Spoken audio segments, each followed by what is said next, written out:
자, 다니엘의 네 짐승의 환상의 내용이 나오고, 여기서 다니엘이 하나님의 능력을 받고 분별을 하는 게 아니라 이번에는 그 뜻이 무엇인지를 보는 즉시 그 환상 속에 있는 천사를 통해서, 주님을 통해서 이게 무슨 뜻인지를 바로 해석해 주는 그런 특징을 가진 환상입니다.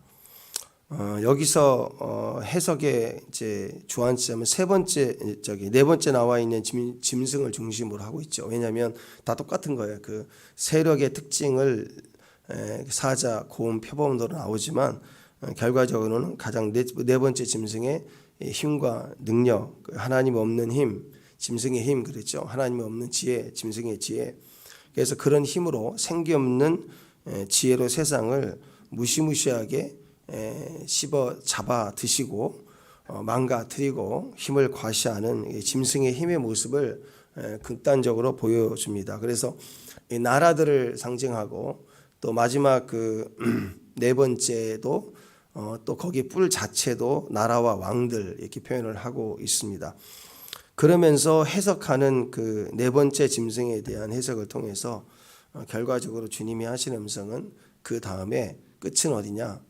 그게 영원한 게 아니라 하나님의 나라다. 하나님이 다 역사의 주관자이다. 그리고 그 절대적 힘을 가진 넷째 짐승의 힘도 한때, 두때, 반때뿐이다. 뭐 이런 메시지를 우리에게 주고 있습니다. 근데 여기서 오늘 우리가 생각해 봐야 될 것은 세 가지 정도인데, 그게 뭐냐면 이 마지막 때에 대한 이 악한 세력에 대한 분별의 기준이 한 세 가지 정도 나옵니다. 25절 한 번 더 보겠습니다. 25절 시작. 그가 장차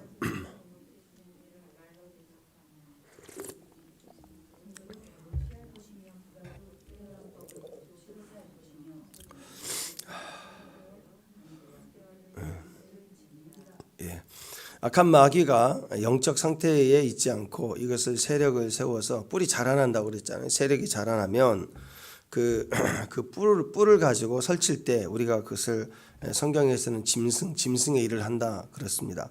짐승의 일을 할 때 어떤 일들이 일어나는가? 뿔이 자라날 때, 세력이 세워질 때까지는 가만히 있어요. 숨어 있어요.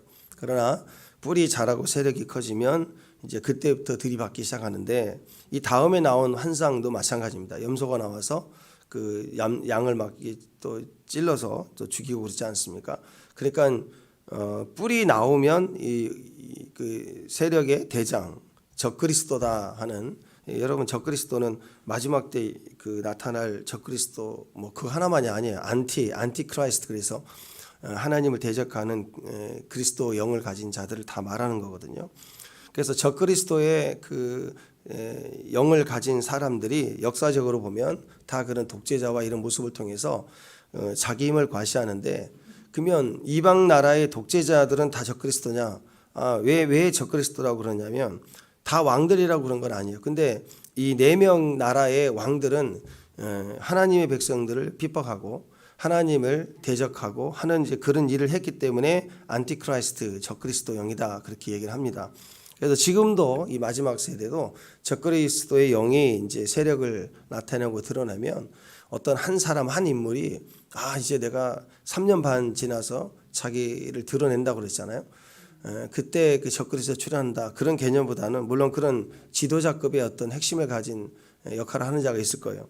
그러나 대부분은 적그리스도의 영으로 그리스도를 안티하고 대적하고 하는 일을 하는데, 오늘 세 가지 일을 한다는 거예요.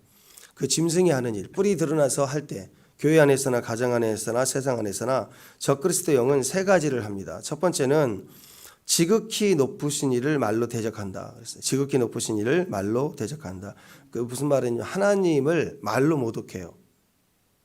여러분 아무리 연극 배우로서 연극을 한다고 할 때 악역을 했다고 해도요, 진짜 크리스찬들은 그 하나님을 모독하는 말을 못 하더라고요. 결국 그게 아무리 연극이다 해도 결국 점점 연계를 하면서 못하게 되는 것을 많이 봐요. 장난이라도 하나님을 욕되게 할 수 있다. 굉장히 무섭고요. 신앙이 없다 할지라도 잘 안 되고, 안 되는 게 아니라 못해요. 그게 정상적인 사람이에요. 근데 요즘 보면 특히 지식인들, 많이 배웠다고 하는 사람들, 그런 사람들일수록 하나님을 대적합니다. 그게 안티크라이스트예요. 그래서 말 속에, 배경 속에 보편적 인문학, 모든 인간, 인문 이런 것을 통해서 도덕적, 윤리, 차별이라는 이름을 가지고 하나님의 어떤 말씀, 하나님 말씀과 하나님 계획들, 뜻들을 막 무시하는 거예요. 모독하는 거예요. 그래서 인문학의 이름으로, 학자의 이름으로, 또 대가, 어떤 부분의 대가, 내가 몇십 년 한 사람인데 하면서 성경의 어떤 하나님 말씀을 막 모욕하는 거, 이런 것들을 보게 돼요. 근데 그런 사람들이 좀 이제 미혹되는 사람들 많아지잖아요. 그런 추종자들이 많아지면, 그러면 이제 또 다른 모습으로 변형합니다. 자기 세력을 하나의 조직화돼요. 그러면서 조직적으로 이제는 같이 팀워크를 해가면서 하나님을 모욕한다는 거예요. 그래서 다른 거 도덕을 막 따지고 역사 고고학을 따지면서 특히 한민족 우리 국뽕이라고 하는데 한국의 뿌리를 막 얘기하면서 자꾸 보면은 이상한 그 666 옷을 입고 나오고 막 이러면서 꽤 자신이 똑똑한 사람처럼 하는 사람들이 결국은 거기에 미혹이 되는 거예요. 그러면 자꾸 그 방송이나 어제 나와가지고 전문가라는 이름으로 성경을 자꾸 왜곡하고 하나님을 대적하는 그런, 하나님 틀렸다 이거죠. 그리고 역사적으로 보면 아닌데 이걸 믿고 있는 교회 다니는 사람들은 어리석다, 이런 표현을 자꾸 해요. 자, 그래서 우리가 이것을 분별해야 되는데 그 사람이 전문가적인 견해를 통해서 하나님을 모욕하고 매도하는 것인데, 그래서 누군가가 어떤 외침을 하고 부르짖고 사람들이 많이 몰릴 때 그 옳은 것을 말하는 것 같은데, 그때 뭘 봐야 되냐면 그 옳다라고 외치는 그 외침의 배후에 얼마든지 이런 적그리스도의 영, 마귀가 있을 수 있다라는 거예요.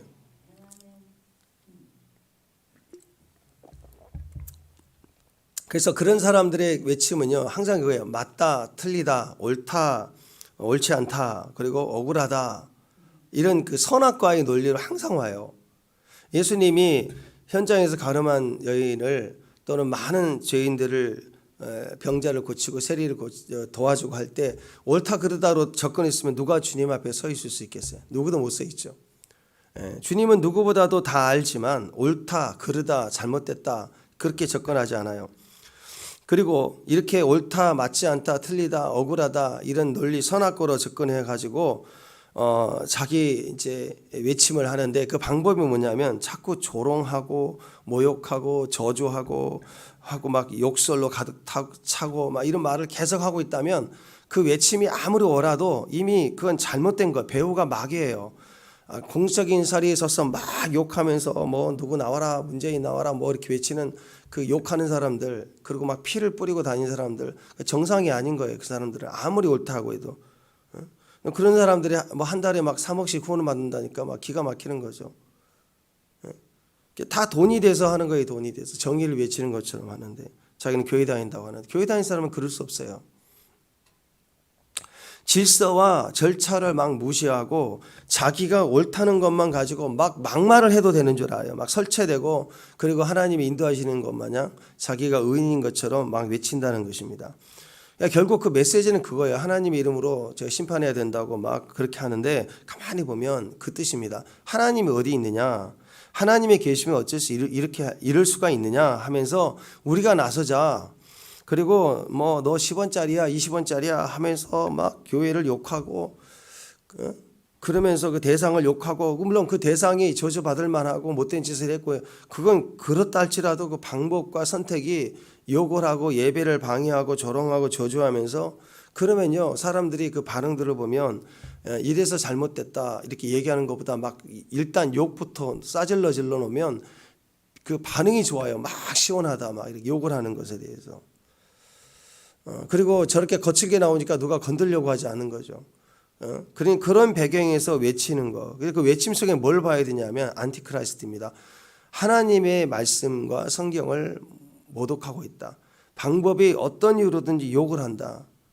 저주한다. 그 사람은 그 배우가 마귀라는 거예요. 절대로 사람의 공적인 자리에서 욕을 하면서 막 싸질러 대며 그렇게 할 수가 없습니다. 자, 두 번째는 25절 중간에 보면 뭐가 나오냐면 지극히 높으신 이의 성도 그랬습니다. 성도는 누구냐면 사람이에요. 지극히 약한 자예요. 그런데 어떤 성도냐면 하나님의 성도예요. 주님의 머리가 우리가 몸이라고 그랬잖아요. 머리가 거룩한 분이에요. 그분이 의롭고 우리는 접붙임 바 됐는데 아직 수준이 되지 않았지만 그분은 믿음으로 말미암아 우리는 아직 의로운 수준이 안 됐지만 의롭다함을 입었어요. 입었기 때문에 의인인 거예요. 그런데 반드시 하나님의 말씀을 은근히 비방하고 하나님을 막 대적하고 쌍욕하고 하면서 뭘 하냐면 교회를 핍박하고 성도를 핍박합니다. 어떻게 얘기하고 있냐면 지극히 높으신 이의 성도, 교회를 형제를 어떻게 하느냐? 괴롭게 한대요. 괴롭게. 초대교회의 모습은요. 딱 핍박과 순교에 있습니다. 초대교회의 모습은 핍박과 순교. 지금 중동 지역에 신앙생활을 하고 있는 형제들의 모습도 약간 그런 비슷한 모습들이 있습니다. 왜냐하면 초대교회 형제들은 내적으로 성령의 충만함을 느꼈고 성령의 기름 부음으로 은사와 능력도 충만했지만 뭐가 있었냐면 항상 죽음의 그림자가 따라다녔어요. 그러니까 여러분 이게 굉장히 축복이고 이게 정상적인 겁니다. 사도 바울도 늘 잡히면 죽는다는 두려움 속에 있었고 나중에는 로마로 가리라 할 때는 호송되는 과정 내내 죽음이 도살해 있었어요. 그러니까 어떤 큰 걱정스러운 일이 하나 있는 상태에서 예배를 드리러 오면 어떨까요, 여러분?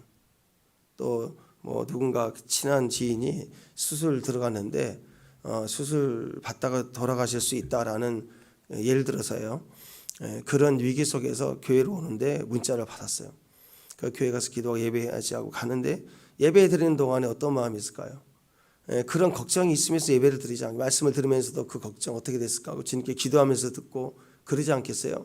그와 같은 거예요. 예배를 드리러 간다는 건 초대교회 성도들은 잡히면 죽는 그 두려움이야. 죽음의 영이 항상 있었어요. 예배 드리다가도 죽을 수도 있다. 갑자기 들이닥쳐서 잡힐 수가 있다. 그리고 끌려가면 죽는다. 이런 죽음에 대한 영적 도전이 항상 있었다고. 항상 눌림 속에서 예배를 드렸다. 430년 동안.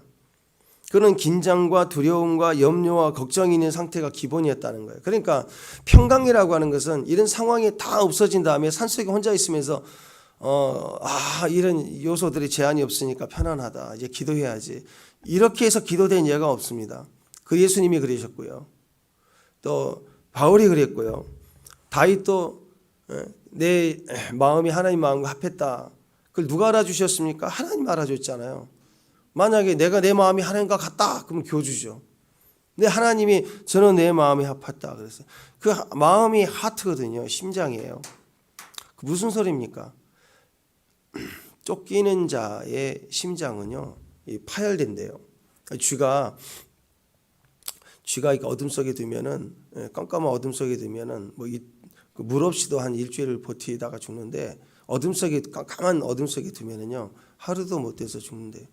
근데 막 극도로 공포 고양이를 무서워하는지 모르겠지만 하여튼 극도로 공포스러운 상태를 유지한 상태에서 불을 끄면요 3시간도 안 돼서 죽는데 보면 심장이 파열이 된다는 거예요. 그만큼 사람이 공포 속에서 이렇게 잠을 자거나 그런 쪽잠을 자거나 그러면 이 극도의 스트레스 때문에 신경체가 다 마비가 되고 그 스트레스 때문에 트라우마가 생기고 그 고통이 엄청 크다는 거죠. 그러니까 다윗이 도망자의 삶을 살 때 잡히면 죽는 그 두려움 속에서의 다윗의 모습 속에서는 심장이 파열돼 버린 거죠. 심장이 자기 뜻대로 뛰는 게 아니라 하나님의 뜻대로 뛰고 그 심장이 죽느냐 사느냐의 그 사선을 잠잘 때마다 왔다 갔다 도망다니면서 왔다 갔다 심장이 가만히 있을 때가 없었다는 거죠. 그런 배경 속에서 인간적인 심장이 하나님과 뛰는 심장으로 그냥 자연스럽게 변화가 굳어져 버리는 거예요. 그래서 주님의 심장과 같이 뛰었다. 그렇게 표현해 볼 수 있다라는 것이죠. 그래서 이런 죽음의 그림자가 따라다니는 그런 상태에서 항상 예수를 선택하는 거. 죽음을 선택하는 것 같지만 죽음을 피하는 걸 선택한 게 아니라 예수님을 선택했어요. 그러니까 죽음의 그림자가 따라다니는 상태에서 죽는 것이 예수님이면 죽은 걸 선택했고 여기서 피하는 게 예수님이면 또 피하는 걸 선택했고, 사도 바울도 광주리에 내려서 도망갈 때도 있었잖아요. 무조건 다 잡아가라 뭐 그러지는 않았어요. 그러니까 상황에 따라서 그 죽음의 그 어떤 긴장감과 걱정이 막 눌려있는, 죽음의 그림자가 항상 있는 그런 긴장 상태에서, 평안이 도저히 없는 그런 상태에서, 그런 조건 속에서 예수님을 선택했어요. 항상 예수님을 선택하려고 하는, 그게 평강을 주었다는 거예요. 예배와 기도를 선택했다는 것입니다. 최근에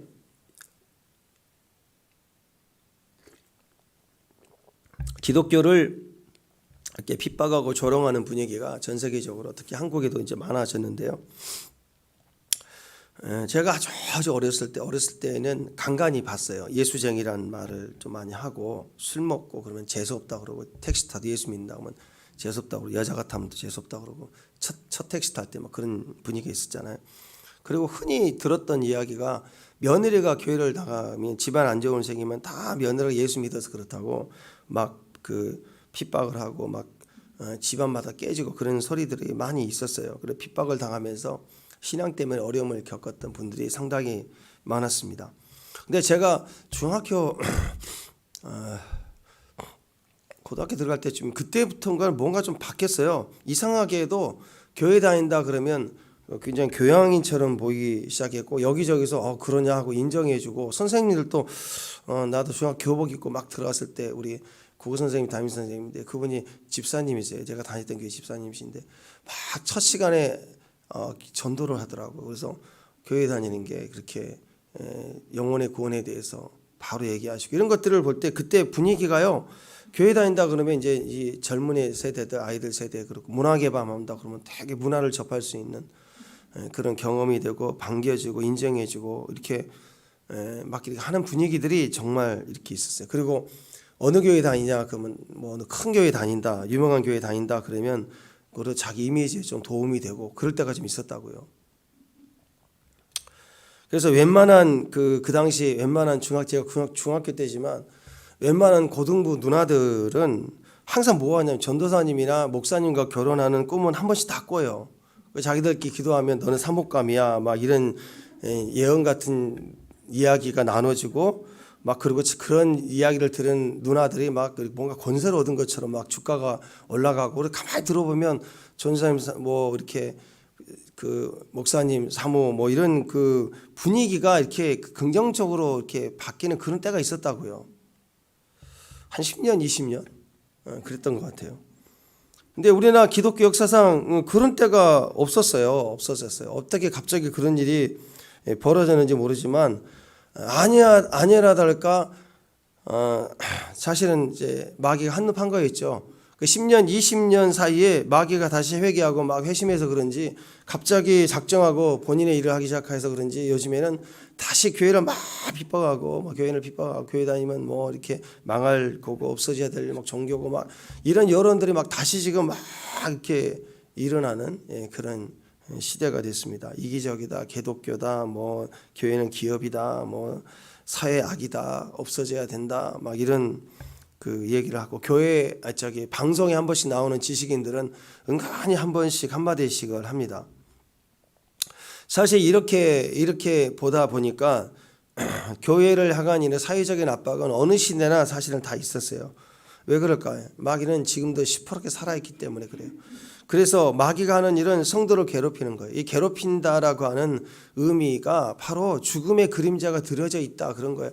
그러니까 여러분, 자꾸 나를 괴롭히고 힘든 일이 있는 거에 대해서 그냥 그걸 대적할 이유도 없어요. 그냥 그 일은 그 일이요. 나는 주님을 선택하는 일을 하고 내버려 두세요. 그래서 주님을 향하여 그 압박 속에서, 정말 이상한 압박 속에서, 사도 바울도 감옥에 갇히니까 감옥에 나오기를 기도하고, 감옥에 나와서 기도한 게 아니라 감옥에 들어가도 거기에서 기도했잖아요. 그 압박이 있다고, 두려움이 있고 어려움이 있고, 왜 염려가 없겠어요? 다 있다고요. 그러나 그 속에서 그걸 막 뭐 죽여라 살려라 막 난리치고 뭐 데모하고 그럴 게 아니라, 그냥 마귀는 시퍼렇게 살아서 괴롭힌 일을 하고, 그건 당연히 현상적이라는 거예요. 그리고 우리는 뭐 하느냐? 우리는 그냥 나의 일을 하는 거예요. 모임을 갖고 교제하고 사귀고 나누고 예배하고. 그러니까 여러분이 선교 갔다 오자마자 계속 이렇게 기도하고 준비한다고 하니까 너무 반가운 거예요. 그래서 어쨌든 이 시기에 기도를 해서 교회 우리 특히 우리 형제들이 남자들이 더 자리에 서서 하나님 앞에 예배하는 그 예배의 축복을 맛볼 수 있었으면 얼마나 좋을까. 하나님의 기름 부음을 사모하고 다윗과 같이 펄펄 뛰고 뿔 달린 양처럼 뛰는 게 아니라 다윗처럼 뛰는 그런 기름 부음이 시작이 됐습니다. 그러니까 그걸 위해서 기도해야 돼. 우리가 할 일이 아니라 하나님이 할 일이지 않습니까? 그래서 우리가 그런 기도 흐름 가운데 이 시간에 준비하면서 기도했으면 좋겠습니다.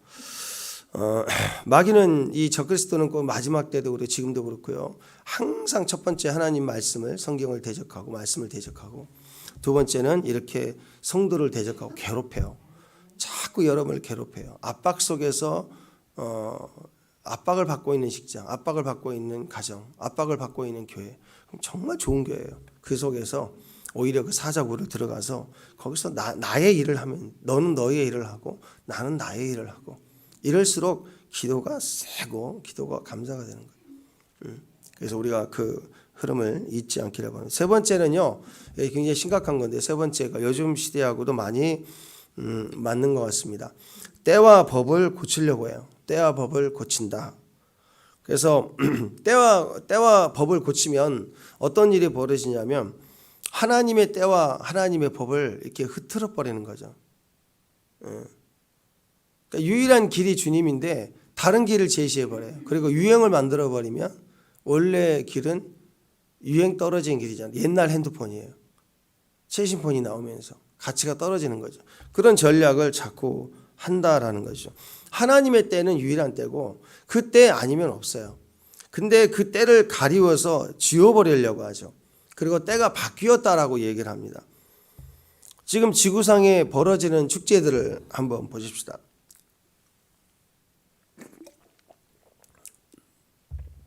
자, 우리가 모르는 사이에 지금 우리나라에도 각 여행사들이나 이런 코로나 이후에 상품들을 내놓는 거 보면 또 기업들이 그 여러분 특히 이제 뭐 롯데월드나 이런 에버랜드나 이런 데서 젊은이를 어린이를 상대하는 그 사람들 축제를 좋아하잖아요. 축제를 벌이는 모습들을 보면 세계 유명 프레이드를 다 가지고 오거든요. 제일 먼저 접촉이 가요. 그러니까 아이들은 그 문화를 이번에 할로윈 축제도 마찬가지지만 그냥 의미 없이 재밌게 보내는 즐거움으로 삼고 참여한다고요. 근데 그게 어떤 축제들이냐? 제일 유명한 것 축제 중에 하나가 이제 호주의 마디그라 축제. 요즘 마디그라 많이 보이는데 서울랜드에서도 이렇게 아이와 가을 나들이 서울랜드 마디그라 축제 이렇게 막 엄청난 퍼레이드를 해요. 아이들과 같이요. 근데 이 마디그라 축제가 뭐냐면 세계 최대 동성애 축제예요. 근데 거기다가 이것저것 분장하고 이쁘게 해서 막 하면서 축제라는 거 사람 모인다 뭐가 쇼가 시작된다 해서 이렇게 함께하는 분위기를 만들기 위해서 이렇게 하는 건데요. 그래서 서울랜드가 다 함께 마디그라 서울랜드 로드쇼하고 퍼레이드 벌립니다. 몇 시간대 이렇게 광고하고 사람들이 모인다라는 거죠. 이게 세계 최대 동성애 축제입니다.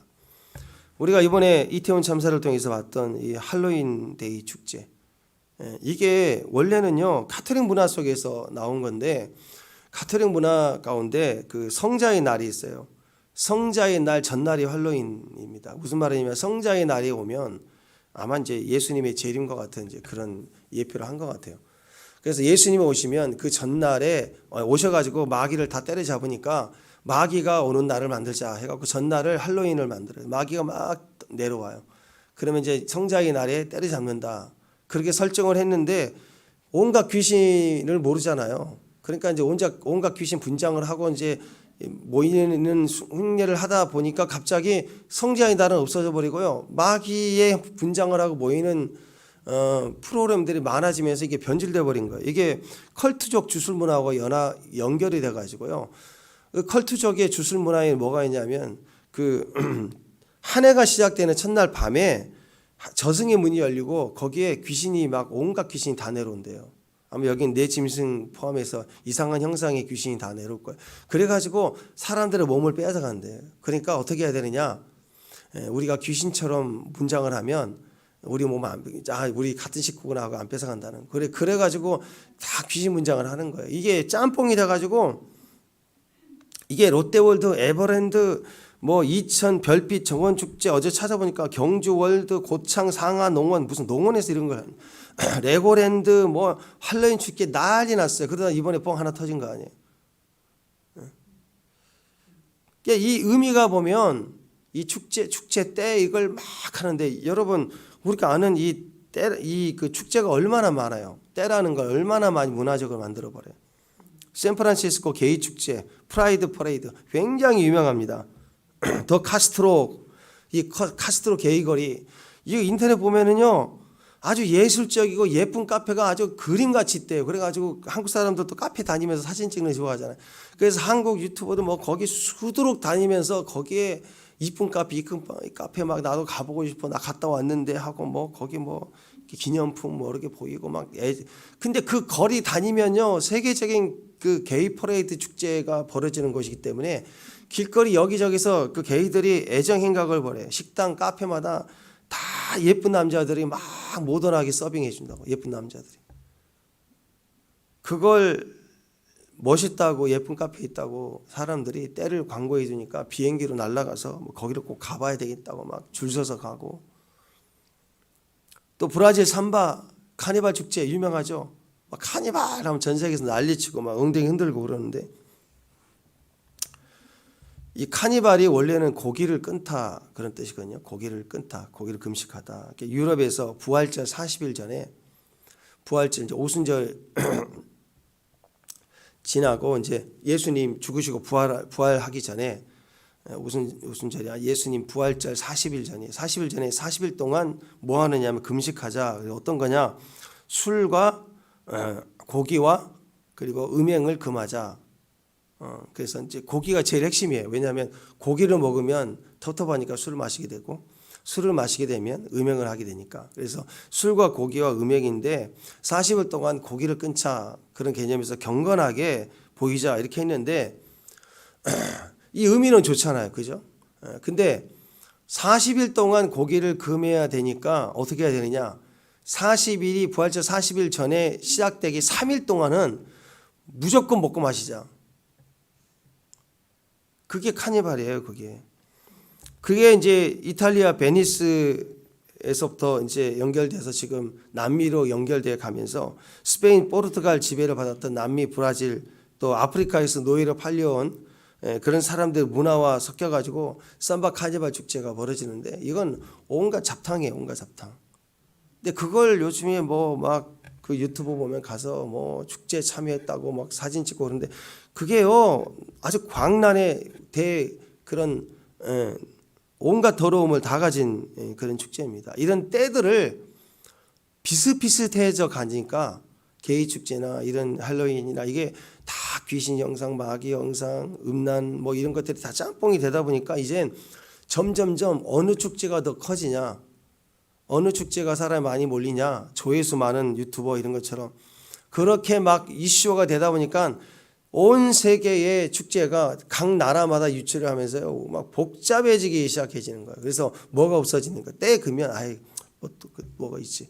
아니라니까. 예수님의 때 딱 하나고 멸망의 때 심판의 딱 온다고요. 근데 그걸 다 흐려내 버렸어요. 대표적인 예가 크리스마스 아니에요?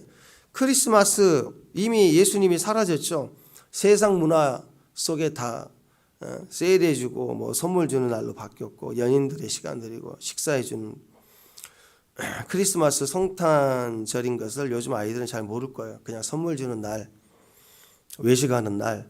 뭐 산타클로스도 요즘에 유행 떨어져가지고 약발이 약해요. 산타클로스도 별로 인기 없어요 요즘에. 그리고 뭐 서울시청 앞 뭐 성탄 트리 달 때부터 십자가 단에 만에 때라 뭐 특정 종교 편향이라고 민원 들어오고 난리 나잖아요 그게. 그러니까 이런 세상으로 바뀌어 예수님이 더 이상 없어요. 예상이. 자, 이런 시대가 되어져 가고 있습니다. 때를 막 바꿔요. 온갖 잡대를 막 만들어내서 흐려지게 하고 있다. 또 한 가지는 법을 바꾸는 거죠. 법으로 하나님 말씀을 공격하는 일들이 있다는 거예요. 다니엘의 사자골 사건도 그렇잖아요. 다니엘을 집어넣을 수 있습니까? 집어넣을 수 없으니까, 죄가 없으니까. 어떻게 하느냐? 조서를 꾸며놓고요, 도장을 찍어서 누구도 고치지 못하는 일단 법을 만들어 놓고 그 법으로 공격을 해요. 공격을 해야 되는데 공격할 근거가 없어요. 죄가 없으니까. 그러니까 이제 법을 만들어 놓고 그 법으로 공격하는 거예요. 이 세상이 자꾸 그렇다는 거죠. 그래서 법을 거쳐서 말씀대로 사는 사람들을 범법자로 만들려고 해요. 자꾸 이제 불법자, 범법자로 만들어. 이번에 코로나 때도 그랬잖아요. 교회에서 성경 보는 거, 밥 먹는 거 다 범법자 만들었어요. 구상권 선언한다고 그러고. 차별법 같은 것도 그렇죠. 동성애가 죄라고 하는 것을 설교 못하게 만들어. 또 노방정도하면서 예수만이 구원이라고 하는 것은 선포하지 못하게 만들어버리는. 이게 다 적그리스도 마귀의 짓입니다. 마귀는요, 그러니까 이런 거예요. 갑자기 나도 잘 살고 너도 잘 살고 그냥 이렇게 서로 사는 거예요. 그런데 갑자기 허수아비 하나를 이렇게 등장시켜요. 허수아비. 이게 뭐지? 근데 이 허수아비는 좀 불쌍하잖아. 보기에도 이렇게 멋지지 않잖아. 그냥 이렇게 대나무에다가 대충 걸쳐놓은 게 너무 불쌍하잖아. 이거 보게 만들어요. 보게 만들어 그 허수아비를 설정해 놓고 갑자기 여기다 의미를 부여해요. 우리의 일을 도와야 된다. 이 허수아비를 우리의 마크로 삼아야 된다. 그리고 이 지상 어떤 목표가 돼야 된다. 절대적 도적 기준으로 우리가 이걸 품어야 되는 마음을 가져야 된다. 뭐 그럴 수도 있겠다고 생각하지 않겠어요? 그러면서 점점 여기다가 의미를 부여해요. 인류가 추구해야 될 보편 타당성의 어떤 지향점은 사랑이다. 이 허수아비를 보면서 사랑을 우리가 배워야 된다. 사랑을 표현해 줄 수 있어야 된다 하면서 이 사람과 허수아비를 절대 차별해서는 안 된다 하면서 허수아비에게도 인격적으로 인사해야 된다. 그렇지 않으면 우리는 인륜적인 어떤 행위를 저버리는 것이고 이건 폐륜 행위다 하고 법으로 점점 지정해 버리는 거예요. 그럼 갑자기 어느 날 허수아비를 보고 절하지 않으면 범법자가 되게 만들어 버리는 거예요. 어느 날 이렇게 법을 고치려고 난리예요. 법. 그래서 요즘 법을 고치는 사람들 보면은 그 의식 상태 정신이 뭐가 있는가를 보면 알아요. 그게 적그리스도다라는 거. 어떤 법이 이상한 법이 터져 나오면 그게 왜 저걸 하지? 근데 그게 어디에 관련돼 있냐면 교회와 하나님의 나라와 관련된 핍박의 도구로 삼을 그런 법들이 많아지더라라는 거죠. 왜 이것에 대해서 눈을 못 뜨는지 모르겠어요. 자, 이렇게 대적 마귀가 짐승의 힘을 점점 가지게 되면 대체적으로 오늘 말씀에는 세 가지 일이 일어난다고 그랬죠. 하나님 말씀, 하나님을 말로 대적해요. 인터론, 여론 뭐 이런 걸 통해서 하나님을 대적하고, 두 번째는 성도를 막 괴롭게 해요. 못하게 해요. 제한한다.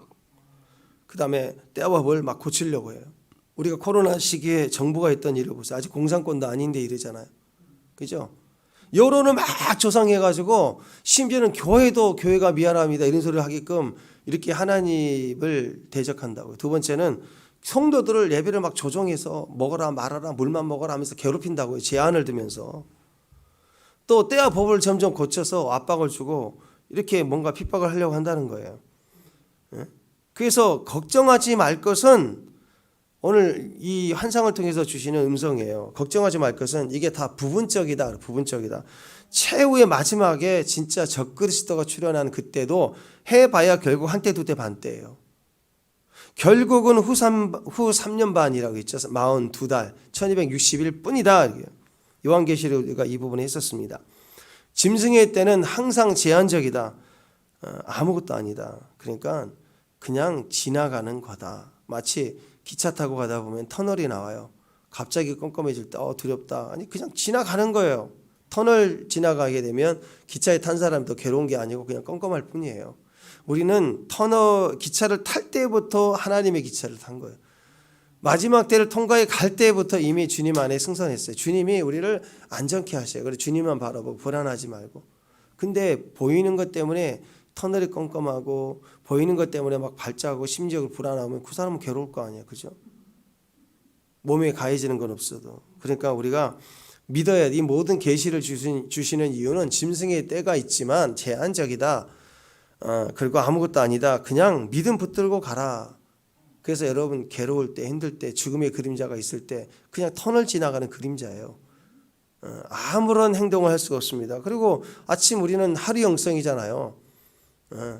그러니까 저녁에 눈 감을 때 감사합니다. 다 자고 아침에 눈 뜰 때 주님 보이면 할렐루야.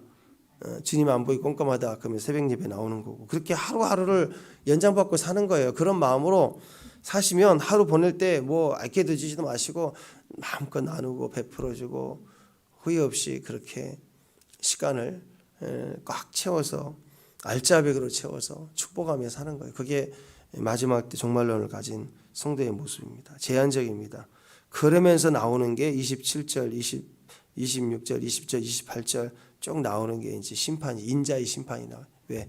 이런 짐승의 때 마지막 때 한정적이지만 결국 주님이 치시는 거예요. 내가 이 일을 간직했다. 마지막 28절 보세요.